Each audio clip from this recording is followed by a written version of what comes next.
Hello beautiful audience, welcome to my YouTube channel कामयाबी के कदम। मैं हूं दिव्या भास्कर और आप भी मेरे साथ यहाँ शॉर्ट स्टोरी सुनने के लिए जो कि आपको मोटिवेट जरूर करेंगी। आज की स्टोरी का टाइटल है समस्या का समाधान।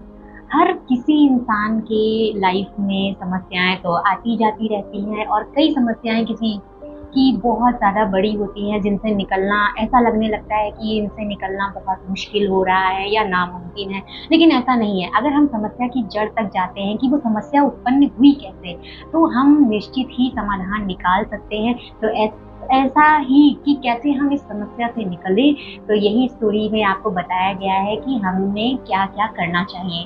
हर रोज की तरह गौतम बुद्ध जी के शिष्य गौतम बुद्ध जी का प्रवचन सुनने के लिए इंतजार कर रहे थे।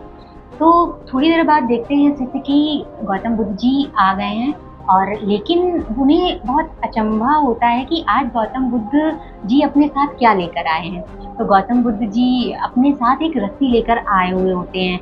शिष्य देखते हैं कि ये आज रस्सी का क्या करेंगे या हमें ऐसा क्या दिखाना चाहते हैं। तो शिष्य थोड़ा सा धैर्य बनाते हैं और गौतम जी के बैठने का इंतज़ार करते हैं। जैसे ही गौतम बुद्ध जी बैठते हैं, वो शुरुआत कर देते हैं रस्सियों में गांठ लगाना। रस्सियों में गांठ लगाते हैं, एक के बाद एक, एक के बाद एक, ऐसे करते उन्होंने 3 गांठ उस रस्सी में लगा दी।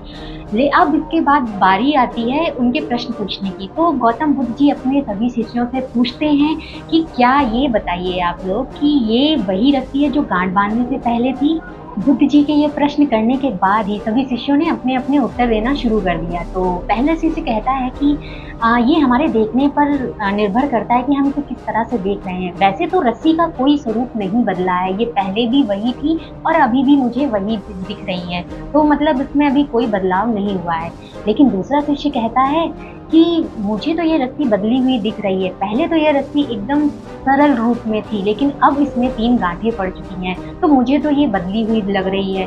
तीसरे शिष्य का जवाब आता है कि इसका मूल स्वरूप तो नहीं बदला है, लेकिन हाँ, मुझे कुछ बदलाव दिख रहा है, पर मूल स्वरूप बदला हुआ नहीं है। तब गौतम जी मुस्कुराए और कहते हैं, आप लोग अपनी अपनी जगह सब सही बोल रहे हैं। अच्छा, अब आप मुझे ये बताइए, अगर मैं इस रस्सी की गांठों को खोलना चाहूँ, तो अगर मैं इन्हें दोनों तरफ से खींचूं तो क्या ये खुल जाएंगी?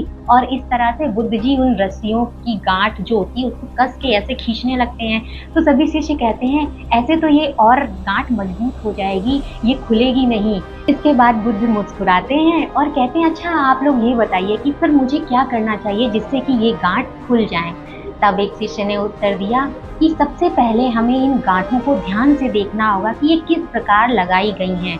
जब तक हमें यह मालूम नहीं होगा कि ये गांठ किस प्रकार लगाई गई हैं, इसके खुलने का मूल कारण कहाँ से है, तो तब तक ये गांठ नहीं खुलेंगी। और जैसे ही हम इन गांठों के खोलने का कारण पता कर लेंगे कि ये कहाँ से आसानी से खोली जा सकती हैं, तो उस तरह से हम जल्दी इन गांठों को खोल लेंगे।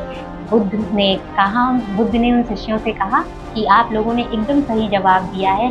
बस यही हमारे जीवन में भी जब समस्याएं आती हैं, तो इन समस्याओं को हमें देखना चाहिए कि ये समस्याओं का कारण क्या है। जब तक हम उस कारण तक नहीं पहुंचेंगे, तब तक हम उसका समाधान नहीं कर सकते। समस्याएं चाहे कितनी भी बड़ी हो, चाहे कितनी भी बड़ी हो, कितनी भी जटिल हो, हम उनसे दूर भागते रहेंगे पर समाधान नहीं मिलेगा जब तक हम ये मालूम नहीं कर लेंगे आखिर ये उनकी उत्पत्ति हुई कहाँ से। जैसे ही हमें ये मालूम पड़ेगा तो हम उसके समाधान के लिए हर प्रयास करने लगेंगे और वो समस्या बहुत जल्दी ही उनका निवारण हो जाएगा। तो हमें इस कहानी से सीख यही मिलती कि समस्याएं कितनी भी बड़ी और जटिल क्यों ना हो, हमें उसके कारण का पता करना चाहिए, और जब तक कारण पता नहीं होगा हम उस समस्या से बाहर नहीं निकल सकते। तो कैसी लगी आपको ये स्टोरी, कमेंट करके ज़रूर बताइएगा। तो मिलते हैं हम लोग नेक्स्ट स्टोरी के साथ, जो बहुत ही रोमांचित और आनंदित होने वाली हैं आगे। और तब तक के लिए बाय बाय।